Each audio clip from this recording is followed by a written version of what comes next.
Welcome to my channel. This is Nasir Hussain Rather. तो friends, कि आज हम जिस टॉपिक को डिस्कस करेंगे वो है फेमिनिज़म से रिलेटेड। और फेमिनिज़म से रिलेटेड जो है दो स्कॉलर्स को या दो जो स्कॉलर्स हैं उनको समझने की कोशिश करेंगे। इस वीडियो से पहले मैं आपको ये चीज़ बताना चाहता हूँ कि वीडियो को पूरी लास्ट तक देखना, फिर जाके आपको ये पूरा टॉपिक समझ में आ जाएगा। और ये टॉपिक बहुत इंटरेस्टेड है, इसको समझने में मज़ा आ जाएगा आपको। Really it's very interested. तो स्टार्ट करते हैं हम फेमिनिज़म से। कि फेमिनिज़म जब हमने पीछे भी एक वीडियो में पढ़ा था, क्योंकि ये आईआर की थिंकर्स में भी आती है, मैरी वॉल्टरस्टाइनक्राफ्ट, और हमारे पॉलिटिकल थिंकर में भी, वेस्टर्न पॉलिटिकल थॉट में भी आती हैं। लेकिन ये फेमिनिज्म, ये जो फेमिनिस्ट थिंकर्स हैं, ये हम यहाँ पे आईआर में डिस्कस करेंगे, ठीक है। तो मैरी वॉल्टरस्टाइनक्राफ्ट और साइमन डी ब्यूअर, ये दोनों क्या थी? ये फेमिनिज्म से रिलेटेड दो स्कॉलर्स थी। तो मैरी वॉल्टरस्टाइन की बुक का नाम है vindication of the rights of women, और साइमन डी ब्यूअर की बुक्स का नाम है the second sex. The second sex. देखो, सबसे पहले हम यहाँ डिस्कस करेंगे मैरी वॉल्टरस्टाइनक्राफ्ट को। ये कब पैदा हुई थी? She was burn in London इन 1759। और उसकी मोस्ट इम्पॉर्टेंट वर्क जो है वो कौन सा है? Vindication of the rights of the women. देखो, इस बुक का फुल नेम जो है एक बार गूगल कर देना, क्योंकि इस बुक का फुल नेम कुछ और है, और कभी कभार ये क्वेश्चन नेट में पूछा जाता है इसका full name. Her book was the foundation. ये जो इसकी जो बुक थी vindication of the rights of the women, ये फाउंडेशन थी फर्स्ट वेव फेमिनिज्म के लिए। फर्स्ट वेव फेमिनिज्म का ये फाउंडेशन था इसकी बुक। अब मेन आर्गुमेंट क्या है इसका, मैरी वॉल्टरस्टाइनक्राफ्ट का? ये सबसे पहले अपने आर्गुमेंट से पहले ये काउंटर करती है लिबरलिज्म को, और लिबरलिज्म के आर्गुमेंट्स को हमारे सामने बताती है। बोलते हैं कि लिबरलिज्म क्या बोलते हैं? अकॉर्डिंग टू लिबरल्स, लिबरल्स बोलते हैं कि human beings are rational creatures. मतलब जो ह्यूमन बीइंग हैं ये रैशनल क्रिएचर है, और इनकी रैशनैलिटी ही जस्टिफाइज करती है कि इनकी रैशनैलिटी ही किस चीज़ को जस्टिफाई करती है? इनकी रैशनैलिटी जस्टिफाई करती है कि इनको राइट्स, इनको लिबर्टी और इनकी सेल्फ डिटर्मिनेशन को। क्या? इनकी रैशनैलिटी ही जस्टिफाई करती है इनके राइट्स को, इनकी लिबर्टीज़ को और इनकी सेल्फ डिटर्मिनेशन को। पहला argument, human beings are rational creature. ठीक है, ह्यूमन बीइंग्स रैशनल क्रिएचर हैं, और उनकी रैशनैलिटी जो है इनको जस्टिफाई करती, इनके राइट्स को, इनके लिबर्टी को, इनकी सेल्फ डिटर्मिनेशन को। लेकिन याद रखना कि क्राफ्ट जो है यहाँ पर एक क्वेश्चन अराइज करती है। वो बोलती है कि क्या ये वाला मॉडल जो रैशनैलिटी है, जब ये रैशनैलिटी जस्टिफाई करती है एक ह्यूमन के राइट्स को, लिबर्टी को, सेल्फ डिटर्मिनेशन को, मतलब कि एक ह्यूमन जब रैशनल होगा तो उसको लिबर्टी मिलती है, उसको राइट मिलते हैं, वो अपने सेल्फ डिटर्मिनेशन के लिए कुछ भी, कोई भी कदम उठा सकता है, कुछ भी कर सकता है। क्राफ्ट यहाँ पे क्वेश्चन अराइज करती है, क्या ये वाला मॉडल जो है ये सिर्फ वुमेन्स, ये सिर्फ मेंस के लिए है? क्या इस मॉडल में वुमेन भी इंक्लूड है या नहीं? ठीक है। उसके बाद वो खुद ही इसको आंसर करती है, बोलती है नहीं, ये राइट्स जो है, ये फ्रीडम्स जो है, ये सिर्फ मैन के लिए है, वुमेन के लिए नहीं है। और उसके बाद क्राफ्ट क्या बोलती है? वुमेन्स भी ह्यूमन बीइंग है, वुमेन्स भी ह्यूमन बीइंग है। जहाँ यहाँ मेन आर्गुमेंट था लिबरल्स का, बोलते कि वुमेन्स भी ह्यूमन बीइंग है, वुमेन्स भी रैशनल है, ठीक है, और इनको भी सेम राइट्स और लिबर्टीज़ का हक है जैसे मैन को है, जैसे मैन को। अगर वोमेन रैशनल है, वोमेन ह्यूमन बीइंग है, तो इनको भी सेम राइट्स मिलने चाहिए ना, इनको भी सेम लिबर्टीज़ मिलनी चाहिए ना, जैसे मेंस को मिलती है। उसके बाद क्राफ्ट बोलती है कि सोसाइटी जो है वो वोमेन्स को कैसे देखती है। सोसाइटी जो वोमेन्स को कैसे देखती है, बोलती है सोसाइटी जो है वोमेन्स की उसकी नेचर से देखती है। बोलते हैं कि वोमेन्स का नेचर जो है वो इमोशनल होता है, मीकनेस होता है, हाँ, सबमिसिव होता है, और यही वोमेन्स की इरेशनलिटी को दर्शाता है। बोलते हैं कि जो सोसाइटी वोमेन्स को जैसे देखती है, वोमेन्स की नेचर जैसे इमोशनल, मीकनेस, सबमिसिव को देखती है, और यही एज्यूम्ड करती है वोमेन्स की इरेशनलिटी को, और यही फेमिनिटी ऑफ वोमेन है। क्या है? यही फेमिनिटी ऑफ वोमेन है, क्राफ्ट बोल रही है। बोलते हैं कि ये वाले जो कैरेक्टरिस्टिक्स हैं जो ऊपर बोले गए, जैसे सबमिसिव नेचर, इमोशनल मीकनेस, बोलते हैं ये वाले जो कैरेक्टरिस्टिक्स हैं ये सोसाइटी ने क्रिएट किए हैं, हाँ, और वोमेन को ऐसा बनने पर मजबूर किया है। वोमेन्स को ये चीज़ें सिखाई हैं कि तुम ऐसी बनो, हाँ, तुम ऐसी बनो। वोमेन्स जो है इन वाली क्वालिटीज़ के साथ पैदा नहीं हुई है, बट इसको सोसाइटी ने ये सारी चीज़ें सिखाई और ये वाले कैरेक्टरिस्टिक्स इसके साथ लगा दिए कि तुम सबमिसिव हो, तुम्हारा नेचर, तुम्हारा इमोशनल, तुम वीकनेस हो, हाँ, तुम शायर हो, हाँ। बोलते हैं कि अगर हम इक्वल अपॉर्चुनिटी, राइट्स और लिबर्टीज़ हम वोमेन्स को देंगे तो वोमेन्स भी इक्वली कैपेबल है जैसे मैन है। क्या? वोमेन भी इक्वली कैपेबल है जैसे मैन है। देखो ये वाला मोटा मोटा हमने इसको समझने की कोशिश की।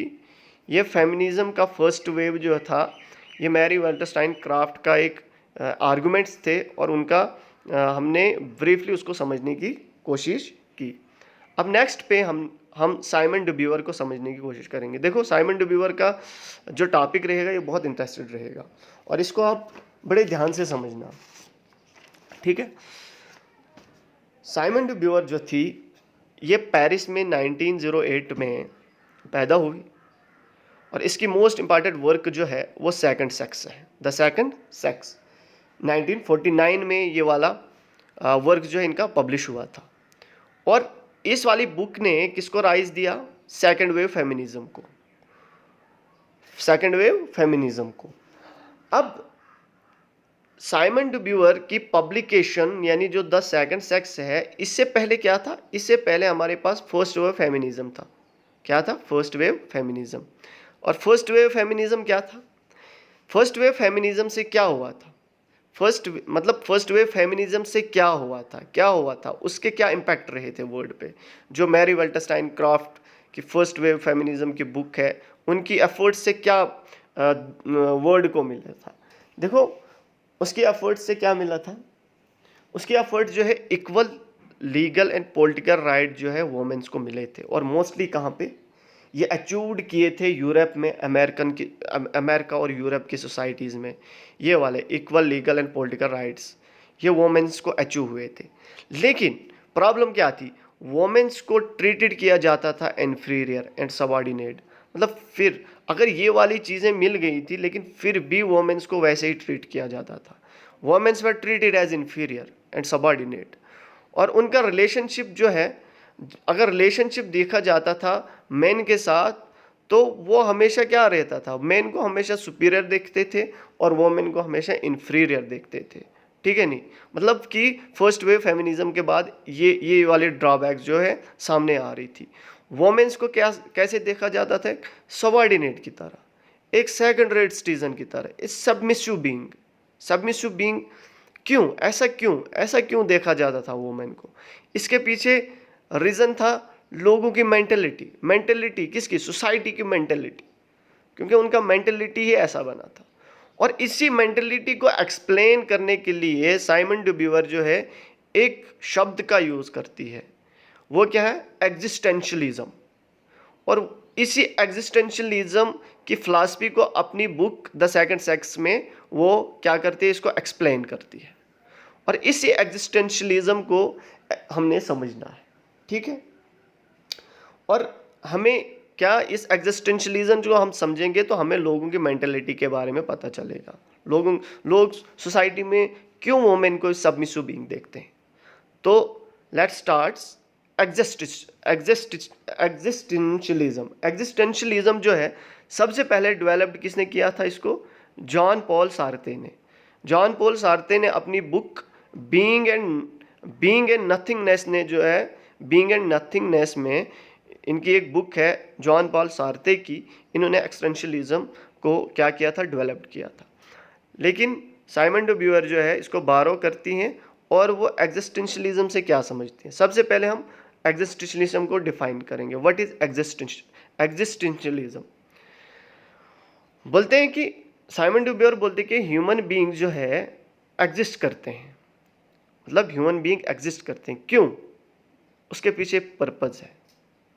पर्पज क्या है एग्जिस्ट करने का? ह्यूमन बीइंग्स क्यों एग्जिस्ट करने, उसके पीछे पर्पज ये है कि ह्यूमन बीइंग्स को अपनी सेल्फ अंडरस्टैंडिंग को अचीव करना है, अपने आप को समझना है। अपने आप को क्या करना है?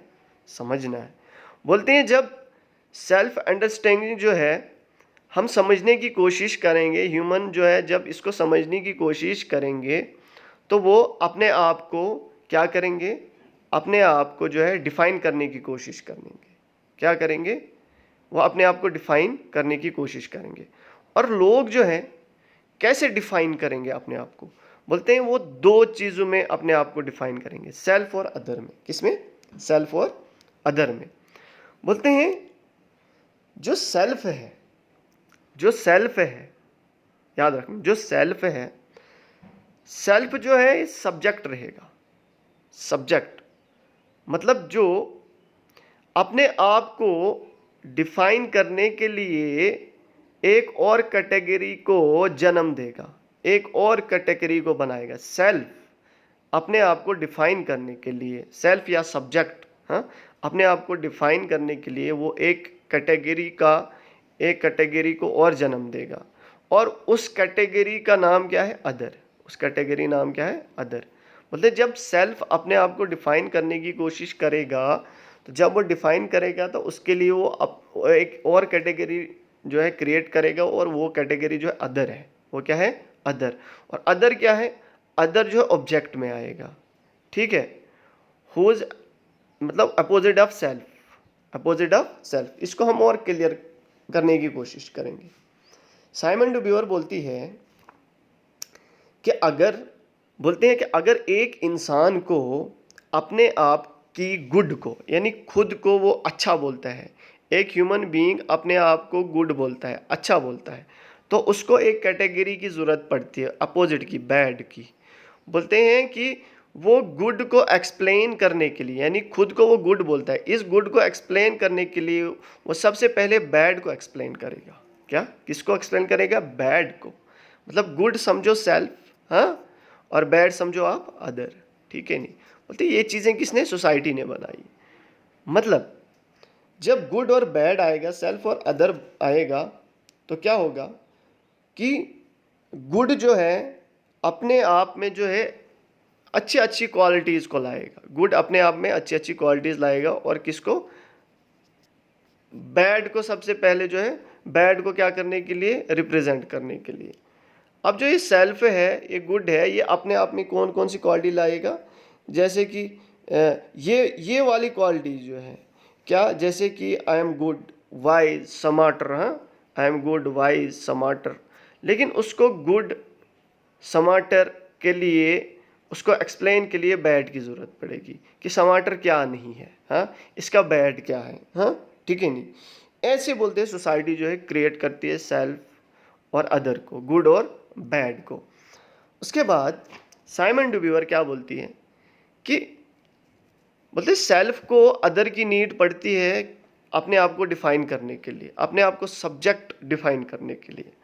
बोलते हैं कि जो कैटेगरी ऑफ अदरनेस है, मतलब कि अदर को क्रिएट करना एक नेसेसरी है, ज़रूरी है अपने आप को क्या करने के लिए? अपने आप को डिफाइन करने के लिए। बोलते ठीक है ये, क्योंकि ये एक नेचुरल है ह्यूमंस के लिए, और जब नेचुरल है ह्यूमन के लिए तो वो अपने आप को अंडरस्टैंड करने के लिए अपने आप का एक अपोजिट बनाते हैं, और अपोजिट क्या बनाते हैं? वो अदर बनाते हैं। लेकिन बोलते चलो यहाँ तक तो ठीक है, ये यहाँ तक ठीक है, लेकिन जब यही गुड और अदर हम अप्लाई करते हैं वोमेन्स और मेन के बीच के रिलेशन के लिए, तो ये एक प्रॉब्लम बन जाती है। क्या बन जाती है? एक प्रॉब्लमेटिक, एक सोल्यूशन, एक प्रॉब्लमेटिक जो है कंडीशन हमारे सामने लाती है। बोलते हैं कि अगर हम मैन को बोलेंगे कि तू अपने आप को डिफाइन कर, ठीक है, तो मैन कैसे डिफाइन करेगा अपने आप को? दे रिप्रेजेंट द सेल्फ और सब्जेक्ट। खुद को वो सेल्फ की कैटेगरी में रखेंगे, याद रखना, खुद को किसकी? सेल्फ की कैटेगरी में मैन रखेगा। और मैन जो है डिफाइन करेगा अपने आप को, उसने तो एक अपोजिशन को लाना ही है, उसने एक अपोजिट कैरेक्टर को क्रिएट करना ही है, तो वो किसको क्रिएट करेगा? वोमेन को अपोजिट में रखेगा। ठीक है, तो यहाँ क्या बनेगी? वोमेन जो है अदर बनेगी और ऑब्जेक्ट बनेगी। ठीक है, नहीं, मैन सेल्फ बनेगा। बोलते हैं कि वोमेन फिर खुद को डिफाइन नहीं कर सकती है। क्यों? क्योंकि उसको कोई और डिफाइन करता है, और वो डिफाइन कौन कर रहा है? उसको सब्जेक्ट डिफाइन कर रहा है। और वोमेन जो है एक ऑब्जेक्ट की तरह आती है, और ऑब्जेक्ट को हर हमेशा जो है सब्जेक्ट के ऊपर डिपेंडेंट होना पड़ता है अपनी आइडेंटिटी के लिए। अब बोलते हैं साइमन डू बीवर, बोलते हैं जो भी गुड और डोमिनेट या मैस्कुलिन क्वालिटी, बोलते हैं जो मैन है, मैन के अंदर जो है वो अपनी किन किन क्वालिटीज़ को रिप्रेजेंट करता है? गुड, पॉजिटिव, हाँ, माइटी, वाइज। बोलते हैं कि ये डोमिनेट और सुपीरियरिटी में आता है। और बोलते हैं जो भी बैड है, सब सर्वेंट है, वो फेमिन क्वालिटी में आती है। जैसे वोमेन बैड है, इंफीरियर है, सोसाइटी इसको ऐसे ही देखती है। बोलते हैं all that is good and dominate, वो मैस्कुलिन क्वालिटी में। और मैस्कुलिन क्वालिटी क्या है? मैन है, पॉजिटिव है, गुड है। बोलते हैं all that is bad and subservient, ये फेमिन क्वालिटी में आती है। वह में represent all that is bad and inferior. अब साइमन डू बीवर आगे क्या बोलती है? शी अर्ग्स, बोलती कि ये जो फेमिन क्वालिटी ये नेचुरल नहीं है वोमेन्स के लिए, बल्कि सिविलाइजेशन, ना ही बायोलॉजी ने इन चीज़ों को कंस्ट्रक्ट किया है, ना ही सिविलाइजेशन ने, ना ही बायोलॉजी को इन चीज़ों को कंस्ट्रक्ट किया है। बोलते हैं फेमिनिटी और जेंडर जो है एक सोशल कंस्ट्रक्ट है, इसको सोसाइटी ने बनाया है। और फेमिनिटी है ये कस्टम्स से, हाँ, यानी आउटसाइड से, मतलब बाहर से। और वोमेन्स को ये चीज़ जो है आर्टिफिशियली जो है वोमेन्स के ऊपर ये चीज़ क्रिएट की गई है, फेमिनिटी। ठीक है, नहीं, ये बाहर से आता है। वोमेन्स को ऐसा क्या इनको सिखाया जाता है, इनको टॉट किया जाता है कि ये वाले रूल जो है अपने ऊपर आप इम्पोज करो। और उनका एक मशहूर कोट है, बोलते हैं कि one is not burn but rather become a women. ठीक है, साइमन डूवर बोलती है कि इस सब का सोल्यूशन क्या है? इस सब का सोल्यूशन क्या है? बोलते सोल्यूशन क्या है कि बोलते हैं कि मैन और वोमेन को इक्वली रिकॉग्नाइज करना पड़ेगा। जब हम वोमेन और मैन को इक्वली रिकॉग्नाइज करेंगे, जब दोनों को हम सेल्फ में रखेंगे, जब एक दूसरे के ऊपर हम डिपेंडेंट नहीं रखेंगे, एक दूसरे को हम ये नहीं देखेंगे कि वोमेन जो है अदर है और वो हमेशा मैन के ऊपर जो है डिपेंडेंट रहेंगी। बोलते जब इस चीज़ को हम सोसाइटी से एलिमिनेट करेंगे तो क्या होगा कि नेचुरली जो है हम जो है एक दूसरे के राइट्स को रिकॉग्नाइज करेंगे और दोनों सब्जेक्ट में रहेंगे और दोनों सब्जेक्ट की तरह ट्रीट किए जाएंगे, मैन भी और वोमेन भी। और यही था पूरी फिलॉसफी किसकी? साइमन डू बीवर की और मैरी वॉल्टरस्टाइन क्राफ्ट की हमने पहले डिस्कस की। तो फ्रेंड्स, आई होप कि आपको ये टॉपिक समझ में आया होगा। अगर आपको वीडियो अच्छी लगी तो लाइक कर दीजिए, अगर अच्छी नहीं लगी तो कमेंट बॉक्स में आप एक फीडबैक डाल के मुझे बताइए कि मैंने और क्या इम्प्रूवमेंट करनी है, जहाँ पे आपको मेरा लेक्चर समझ में नहीं आया या कुछ गलती हुई हो। तो thanks for watching, have a nice day. और मेरे चैनल को सब्सक्राइब ज़रूर करो और जो भी टॉपिक मैं डिस्कस करता हूँ उसको शेयर करो। Thanks, have a nice day.